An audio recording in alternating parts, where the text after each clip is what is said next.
जब होश आएगा एक दिन मरना है, एक दिन मौत है मेरे भाई। ओ सूद के धंधे करने वाले मेरे भाई, ओ औरतों पे पाप की नजर डालने वाले मेरे भाई, रिवायतों में आता है जो औरतों को पाप की नजर से देखे, जब वो मरेगा तो मरने से पहले डर है कि उसका ईमान उससे छीन लिया जाएगा। औरतों को पाप की नजर से देखने वाला जब मरेगा उसकी जबान पे कलेमा जारी नहीं होगा। क्यों नहीं डर लगता अल्लाह से? एक रिवायत याद आई, उसको पहले बीच में अर्ज करके फिर आखिर की तरफ जाऊं। एक बहुत बड़ा मुहद्दिस था। मुहद्दिस मतलब उसको लाखों हदीसें याद थी ज़बानी, लाखों, तवज्जो करें, उसको लाखों हदीसें याद थी ज़बानी। जब वो मरा, वो मरने से पहले ईसाई होके मरा। तवज्जो, ध्यान दो, अल्लाह से ईमान की सलामती मांगो, अल्लाह से डरो मेरे भाइयों। इतना बड़ा लाखों हदीसों का हाफिज, मुहद्दिस कहलाने वाला, वो मुहद्दिस नहीं मेरे भैया। हमारे यहाँ पे स्टेजों पर आसानी से कोई भी अल्लामा बन जाए, मुहक्किक बन जाए, मुफक्किर बन जाए, मुजद्दिद बन जाए। स्टेज के नाज़िम बेचारे इतने सखी है कि वो रातों रात जिसको जो चाहे बना दे हैं। सारी हुकूमतें पीछे इनसे, ये इतने अजीम लोग हैं नाज़िम हजरात। लेकिन बड़ी माजरत के साथ नाज़िम साहब, आपको भी अल्लाह को जवाब देना है, और जिनको अलकाबात दिए जाते हैं उनको भी अल्लाह को जवाब देना है। जिसके अंदर जो सिफत नहीं और वो अपनी उस सिफत पे नाजा हो, तो मिंबरे रसूल ही बन पड़ा है। अब झूठ के लिए यही एक जगह रह गई है। बुरा मत मानना, मैं किसी को नहीं कह रहा हूं, लेकिन मैं अपने आप को कह रहा हूं। जब हमें लोग अल्लामा बोलते हैं तो हमें डर लगता है अल्लाह को जवाब क्या दें। हमारी जमात में एक दौर था, अल्लामा अरशदुल कादरी के अलावा किसी को अल्लामा बोला ही नहीं जाता था। जब भी मुतलकन अल्लामा कहते थे तो लोगों को कौन याद आता था? अल्लामा अरशदुल कादरी। और अरशदुल कादरी कौन? जो जलजला लिख करके सफे बातिल में जलजला पैदा कर दे, वो अरशदुल कादरी हैं। जब जलजले के जवाब में कोई खड़ा होता था तो फिर उसको ज़ेरो ज़बर लिख करके फिर उसको ज़ेरो ज़बर कर देते थे, वो अरशदुल कादरी हैं। ऐसा इश्क़ रसूल का धनी कि जो एक एक दिन में दो दो मरतबा कभी कभी दलाइलुल खैरात शरीफ पढ़ जाए, वो अरशदुल कादरी। ऐसे लोग थे हमारी जमात में। लेकिन जब से हम जैसे बच्चों को भी लोग अल्लामा कहते तो हमें डर लगता है कि फिर हम अल्लाह को मुंह क्या दिखाएंगे। लेकिन लोग नाराज भी होते हैं कि ये इन लोगों को कहां से उठा के लेकर आते हो, ये जबरदस्ती लोग डराने की बात करते हैं। हम कहते हैं नबी आई थे डराने के लिए। अल्लाह ने नबी पाक से फरमाया, या अय्युहल मुद्दस्सिर कुम फअंज़िर, ऐ बालापोश उठिए और लोगों को डराइए। सारे अंबिया डराने आए थे। ये कहकहे लगाने की महफिलों की बिदअत अब शुरू हुई है। ये एक एक नात के मिसरे पे मटका मटका करके तुम्हें धोखे के तौर पे जन्नत देने की बिदअतें अब शुरू हुई है। इसका चेहरा देखो और उसका चेहरा देखो और जन्नत में चले जाओ, ये बिदअत अब शुरू हुई है। वरना जिनके चेहरे दिखा के जन्नतें बांटते हो, उनकी भी जन्नत में जाने की कोई गारंटी आपके पास है? बताएं जरा, बताओ मुसलमानों, जन्नत अपने बाप की जागीर है? कभी सोचा? अल्लाह अकबर।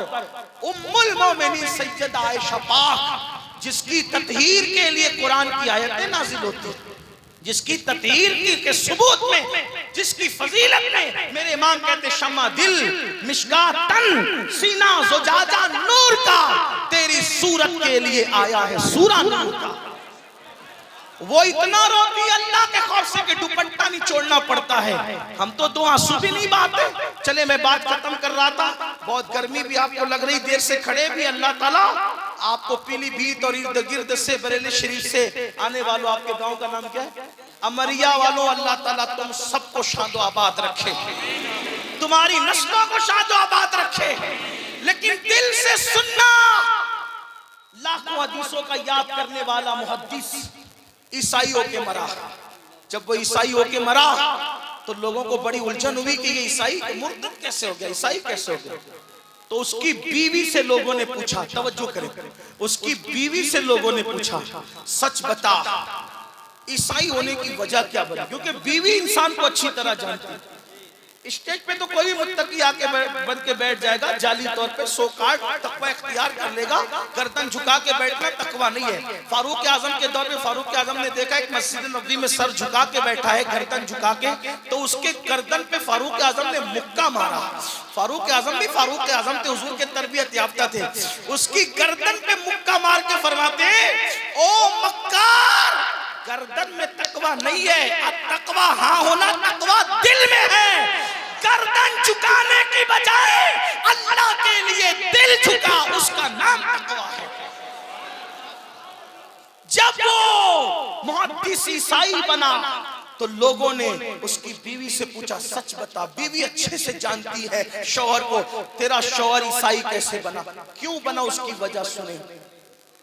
उसने कहा, मैं हतमी तौर पे कैसे बता दूं, क्योंकि ये तो अल्लाह जानता है कैसे ईसाई बना।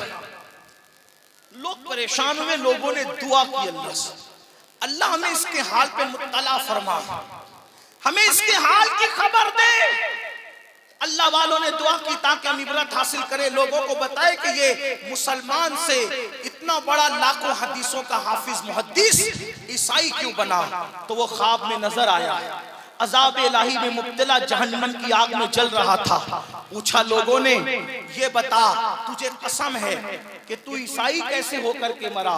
तो उसने कहा, बात इतनी है कि जब मैं जनाबत से होता, यानी बीवी के साथ कुर्बत करता, और जब गुस्ल मुझ पे फर्ज होता, गुस्ल तो मैं करता था, लेकिन मैं ऐसा कहता था कि यार इस्लाम में गुस्ल करना क्यों है, वो ईसाइयों का मजहब कितना अच्छा है कि उनमें गुस्ल नहीं है जनाबत का, हमारे मजहब में गुस्ल है, उनके मजहब में गुस्ल नहीं है। गुस्ल नहीं करता था ऐसा नहीं है, करता था, लेकिन ईसाइयों की एक चीज को वो अच्छी नजर से देखता था, शौक की नजर से देखता था। इसी एक वजह से वो ईसाइयों की चीज पे उसने अमल नहीं किया, तवज्जो करना, अमल नहीं किया, उसको अच्छी नजर से देखा। अल्लाह की खुफिया तदबीर, खुदा शान वाले की गैरत, अल्लाह ने उसका ईमान छीना। ईसाइयों की एक चीज को अच्छा समझने पे ईमान छीना और उसको ईसाई बना दिया। मैं यहदिहिल्लाहु फला मुदिल्ल लहु व मैं युद्लिलहु फला हादिय लहु। अल्लाह जिसे हिदायत दे उसे कोई गुमराह नहीं कर सकता, अल्लाह जिसे गुमराह करे उसे कोई हिदायत नहीं दे सकता। वो ईसाइयों के इस अमल पर अमल नहीं करता था, उसको अच्छा कहता था और इस्लाम की एक चीज को बुरा समझता था। अब मेरे भाइयों बताओ, इस्लाम की एक चीज को बुरा समझे और ईसाइयों की एक चीज को अच्छा समझे तो ईमान चला जाता है।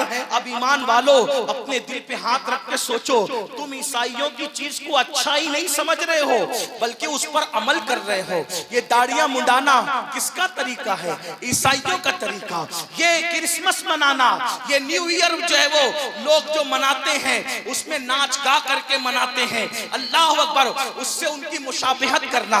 इसी तरह जो है वो पैदाइश के मौके पर बत्तियां फूकना, केक काटना, उन केक को एक दूसरे के मुंह पे मलना।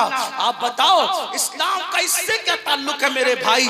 अल्लाह अकबर। आप मुझे बताओ, फटी हुई पैंडे पहनकर अपने सतर को बेनकाब करते हो, अपने सतर की नुमाइश करते हो, ये किसका तरीका है? घुटने के ऊपर बरमूडा पहनकर जवान बेटियों के सामने घूमते हो, जवान बहनों के सामने घूमते हो, बताओ ये किसका तरीका है? अल्लाह अकबर। कानों में ईयरफोन लगाकर कुफ्रिया अशआर पे मुश्तमिल जो गाने सुनते हो, ये किसका तरीका है? नशे और शराब को प्रमोट करते हो, ये किसका तरीका है? नादान इंसान, इतना बड़ा मुहद्दिस इस्लाम की एक चीज को हकीर समझने से और ईसाइयों की एक चीज को अच्छा समझने से उसका ईमान छीन लिया गया। हमने तो पूरी जिंदगी यहूदी, ईसाई और मुशरिकीन के तरीके पे कर दी है। खाना खाए तो मुशरिकीन का तरीका, शादी ब्याह करें तो मुशरिकीन का तरीका। बोलो क्या हाल होगा? जबान पे कलमा जारी होगा या नहीं, इसकी फिक्र कौन करे? याद रखना, आखिर मौत है मौत। तो जो बात करने चला था वो ये कि कफन चोर ने बुजुर्ग के हाथ पे तौबा की। उन्होंने पूछा, बेटा बता तूने कितनी कब्रों में चेहरा किबले की तरफ देखा और कितनी कब्रों में चेहरा किबले से फिरा देखा। तो वो नौजवान कहता, अल्लाह की कसम हजरत तौबा कर चुका हूँ, मैंने 100 कब्रें खोली तो 99 लोगों का चेहरा किबले से फिरा रहता था और 100 में एक ही बंदा होता जिसका चेहरा किबले की तरफ होता था। एक ही बंदा। अपने बारे में जो अलकाबात तराश लो, खराश लो, जो चाहो बन जाओ, ये हकायक है मुसलमानों।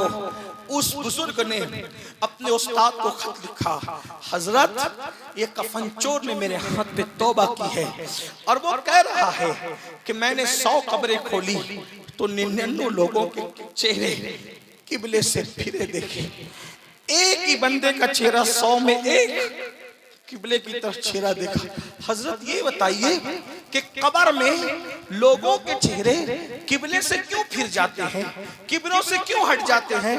तो वो उनके उस्ताद जवाब देते हैं, बेटा जो दुनिया में, सुन ले, जो दुनिया में अगर अपनी आखिरत से मोहब्बत है तो सुन ले, सब कुछ दुनिया नहीं है। वो बुजुर्ग फरमाते, बेटा जो दुनिया में रसूलुल्लाह की सुन्नतों से मुंह फेर लेते हैं, बेटा जो दुनिया में रसूलुल्लाह की सुन्नतों से मुंह फेर लेते हैं, जब उनको कब्र में रखा जाता है तो अल्लाह उनके मुंह किबले से फेर देता है।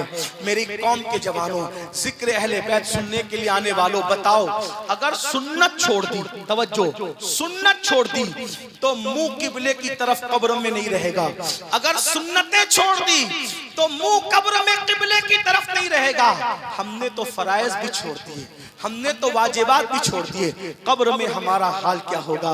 बड़ी माजरत के साथ मेरे भाई, जगह जी लगाने की दुनिया नहीं है, ये इबरत की जा है, तमाशा नहीं है। ज़मीं खा गई, आसमां कैसे कैसे, हम भी एक दिन मर जाएंगे, लेकिन याद रखना अल्लाह को राजी किया तो कब्र में चैन से सोएंगे, और अल्लाह को राजी न कर सके तो फिर कुत्ते से बदतरीन जिंदगी आखिरत की होगी। अल्लाह अकबर, कुत्ते बिल्ली तो मिट्टी बन जाएंगे, अज़ाब इलाही में गिरफ्तार हो जाओगे। इसलिए आज तौबा करो, इमाम हुसैन की महफिल में तौबा करो, अहद करो, हम बदल कर जाएंगे, तब्दील होके जाएंगे, दुनिया की तैयारी भी करेंगे, लेकिन कब्र को भी बेहतर बनाने की कोशिश करेंगे, आखिरत को भी बेहतर बनाने की कोशिश करेंगे। और याद रखना, जब तक नमाज पढ़ के हुजूर की आंखों को ठंडा नहीं करते, अपनी कब्र में भी ठंडक नहीं होगी। जब तक के सजदा करके मस्जिदों को रौनक नहीं बख्शते, उस वक्त तक हमारी कब्रें भी रोशन नहीं होगी। कब्र में अंधेरा होगा, तारीकी होगी, कोई कहानी नहीं, कोई किस्सा नहीं, ये हकायक है। इसलिए आज बदल जाओ, पता नहीं कल अपना नाम जिंदों में रहेगा या मुर्दों में रहेगा। आज तौबा करो, अभी तौबा करो, अभी बदलो, अपनी जिंदगी में इनकलाब पैदा करो। अल्लाह सबसे पहले मुझे आप सबको तब्दील होने की तौफीक अता फरमाए। गुफ्तगू के दरमियान अगर कोई गलती हो तो अल्लाह पाक माफ फरमाए। अस्तगफिरुल्लाह रब्बी मिन कुल्लि ज़ंबिन व अतूबु इलैहि व मा अलैना इल्लल बलाग। अस्सलामु अलैकुम व रहमतुल्लाह।